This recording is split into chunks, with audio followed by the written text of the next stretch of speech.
Welcome back, travelers. I'm Alex. Together with my loyal friend Argo and our wise companion Glaux, we'll journey through the legendary world of ancient Greece. Today, we continue our epic adventure with the Odyssey, Book 1, Episode 4. Come with us. At the center of the hall, Phemius, the palace singer, played his lyre. The suitors had ordered him to perform, and he could not safely refuse.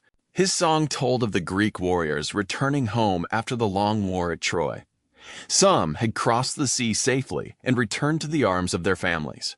Others had been lost to storms, violence, or the anger of the gods. The sad music drifted upward through the palace. In her rooms above, Queen Penelope heard every word. The song reminded her of Odysseus. She did not know whether her husband still lived somewhere beyond the sea, or whether he had died far from home. For years, she had carried that uncertainty in her heart. Now the music brought all her sorrow rushing back. With two faithful servants beside her, Penelope descended the great staircase and entered the hall. She stopped beside one of the tall pillars that supported the roof. A veil covered part of her face, but it could not hide her tears. "Phemius," she said, "you know many songs that bring pleasure to those who hear them. You can sing of gods, heroes, and great deeds." Her voice was calm, though grief trembled beneath it. "Please choose another song.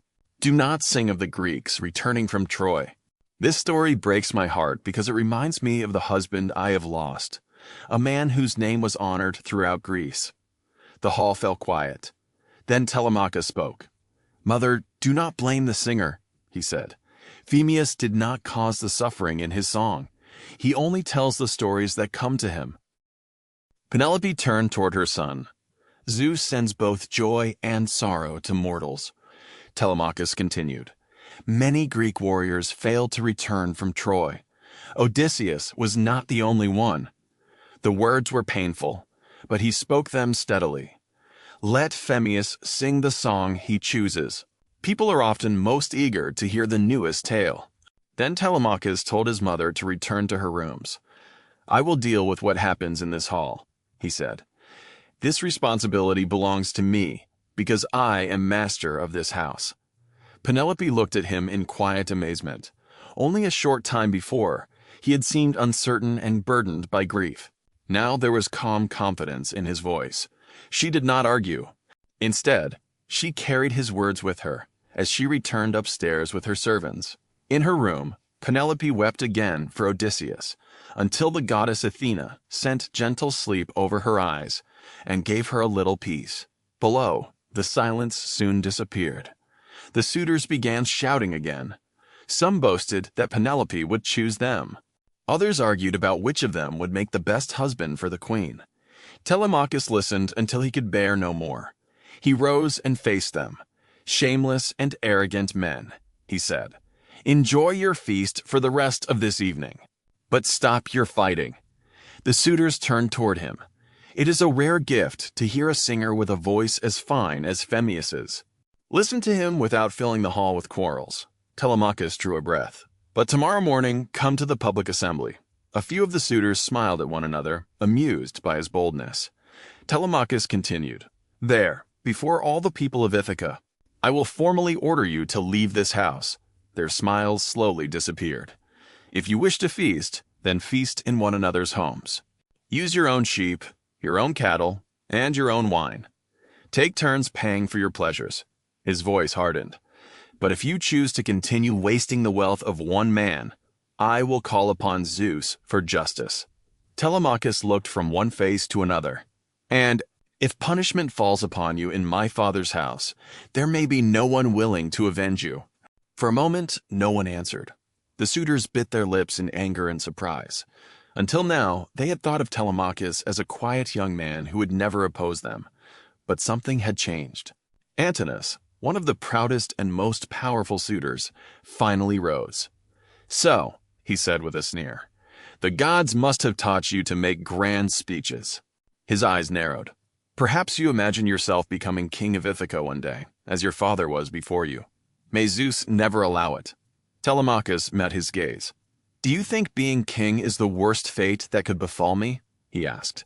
"A king receives wealth and honor. He did not claim that the throne belonged to him. Many noblemen lived on Ithaca, and the gods would decide who would rule.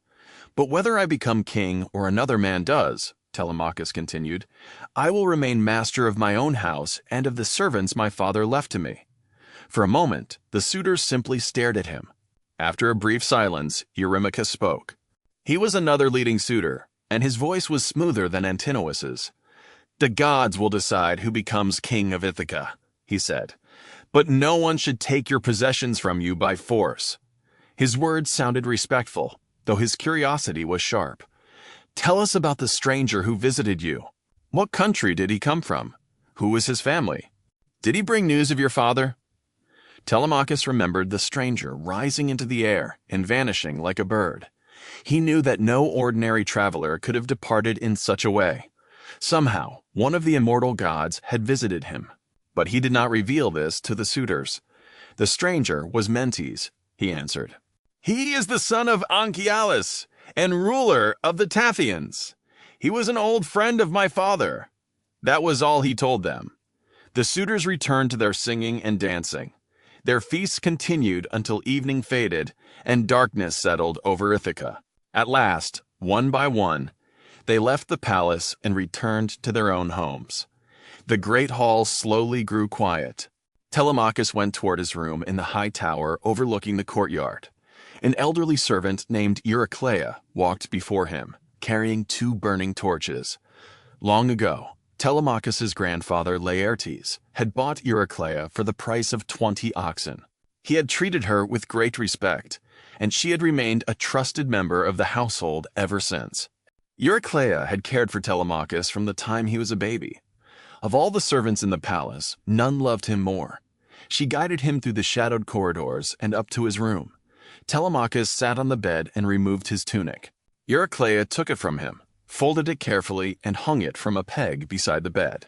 When everything was ready, she quietly left the room, closed the door, and fastened it securely. Telemachus lay beneath a warm woolen covering, but sleep would not come. The stranger's words returned again and again. He would summon the people of Ithaca. He would challenge the suitors before the whole island. He would find a ship and gather 20 companions. Then he would sail to Pylos and speak with wise King Nestor. After that, he would travel to Sparta and seek answers from King Menelaus. Beyond the palace walls, the waves whispered against the rocky shores of Ithaca. For years, Telemachus had waited and hoped for his father's return. Now, beneath the silent stars, hope was no longer enough. Soon, he would set sail to seek the truth for himself.